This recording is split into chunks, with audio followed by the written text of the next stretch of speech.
$2,000. That was everything I had in this world. Not a vacation budget. Not spending money. Everything. My entire savings. And I was about to spend it on a one-way ticket to a country I had never set foot in. A country that people in my life could not even point to on a map. My mother called me 3 times the morning I left. Third call she stopped arguing and just went quiet. That silence was worse than anything she could have said. I boarded that plane anyway.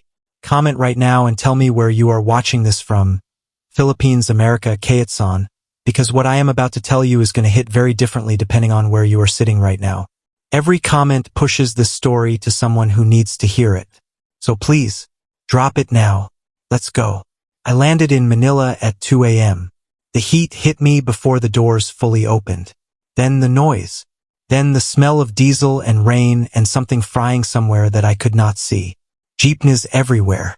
Horns layering on top of each other. People moving with complete confidence through chaos that would paralyze most foreigners. I stood outside that airport with my single bag and I thought, I have made a catastrophic mistake. I found a grab for $7 to a guest house in Maylate. The driver, Kuya boy, short, round face, massive smile, wore a faded Giordano polo and had a small Santo Nino figurine on his dashboard. Asked me where I was from the moment I got in. When I said America, he laughed and said, Grabe, bake it cop you Nido? Why did you come here? And I realized sitting in that car at 2 a.m. that I did not have a clean answer to that question. I just knew I had to go somewhere that was not where I was. I was 32 years old, tired in a way that sleep could not fix, paying rent that swallowed half my paycheck, eating the same sad lunch at the same sad desk every single day. I was alive on paper, but something in me had gone very quiet. Day 2. I walked out of the guest house with $20 and no plan. Breakfast first. A small carinderia 2 streets from the guest house. Plastic stools, plywood counter. A handwritten menu taped to the wall. Tapsilog. Rice, egg, tapa. 40 pesos. The 8 behind the counter was maybe 60. Hair pinned back neatly. Watching a teleserie on a small television mounted in the corner. She put the plate in front of me without ceremony. Then came back 30 seconds later and refilled my coffee without me asking and without saying a word. That small gesture broke something open in me that I was not expecting. I walked for 6 hours that day. Through Intramuros where the old stone walls still hold the weight of everything this country survived. Along Roxas Boulevard where the bay turns gold in the afternoon. Through side streets and wet markets and barangay alleys that no travel site had ever mentioned. I watched a group of old men playing chess on upturned milk crates. I watched a teenage girl doing homework on the steps of a sari-sari store. I watched a toddy load his entire family onto a single motorcycle and pull into traffic like it was the most natural thing in the world. Nobody was performing. Nobody was curating. This was just life. Real and unfiltered and completely indifferent to whether anyone was watching. I had forgotten what that looked like. By day 5, I had spent less than $70. Total. Every meal. Every grab. Every cold bottle of water from a sari-sari store that cost 8 pesos. Back home, $70 was a tank of gas. On day 7, I bought a flight to Palawan for $26 and did not think twice about it. El Nido dismantled me quietly. I did not expect it. I had seen photos. Photos do not prepare you. I stood in the lagoon on the second day. Limestone cliffs rising on every side like something the earth pushed up in anger. Water so clear and so impossibly colored that your brain initially refuses to accept it as real, and I started laughing. Then I stopped laughing. Then I stood very still with both hands at my sides and just breathed. The boatman that day was Kuya Rodel. Deep Kayumangi skin, calloused hands, laugh that started in his whole chest before it reached his face. He had been navigating these islands since he was 14.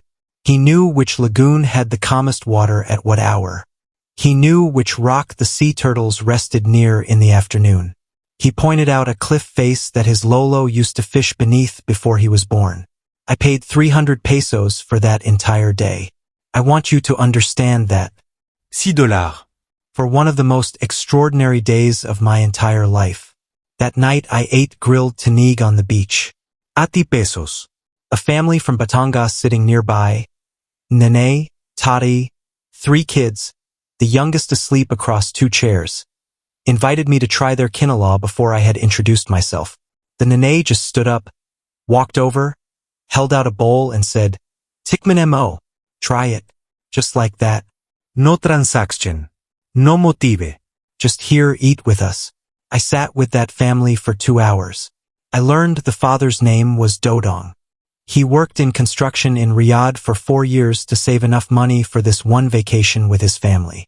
1 week in El Nido. That was the dream he had been building for 4 years. And the way he watched his kids run into the water that evening, that expression on his face.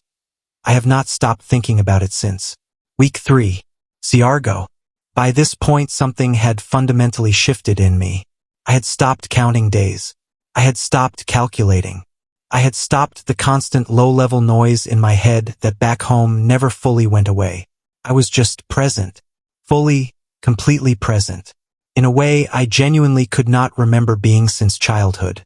And that is the part one was not prepared for. Not the cheap flights. Not the food that costs less than $1 and tastes better than anything I paid $40 for back home. Not even the physical beauty of the islands, which is so extreme it starts to feel personal, like the country is trying to tell you something specific. What I was not prepared for was the quiet. The interior quiet. The feeling of being a human being again instead of a productivity metric. Last night. Plastic chair. Siargao beach. Cold red horse. Sound of the ocean. Total cost of the evening, less than $2. I had been in the Philippines for 31 days. I had spent $594. I sat there doing that math and then I put my phone down and looked at the water for a long time. Then I opened my phone and canceled my return flight. Not impulsively. Not dramatically. Just quietly and with complete certainty. Because the question I kept avoiding had finally answered itself. What was I going back to? I am telling you this not to be impressive. I am not impressive. I was just a tired man who got on a plane with $2,000 and accidentally found the thing he had been missing for years. And some of you watching this right now, I can feel it, you know exactly what I mean, because you are tired too. And you have been told to look for the answer somewhere that keeps disappointing you. Huwag nang lumaw pa. It was always here. It was always the Philippines. If this hit something in you like this video, not for me, because someone who needs this story deserves to find it. Subscribe, because where we are going next is going to be even more honest than this. And comment below, where are you watching from, and what is the one thing stopping you from making your own move? Tell me. I read everything.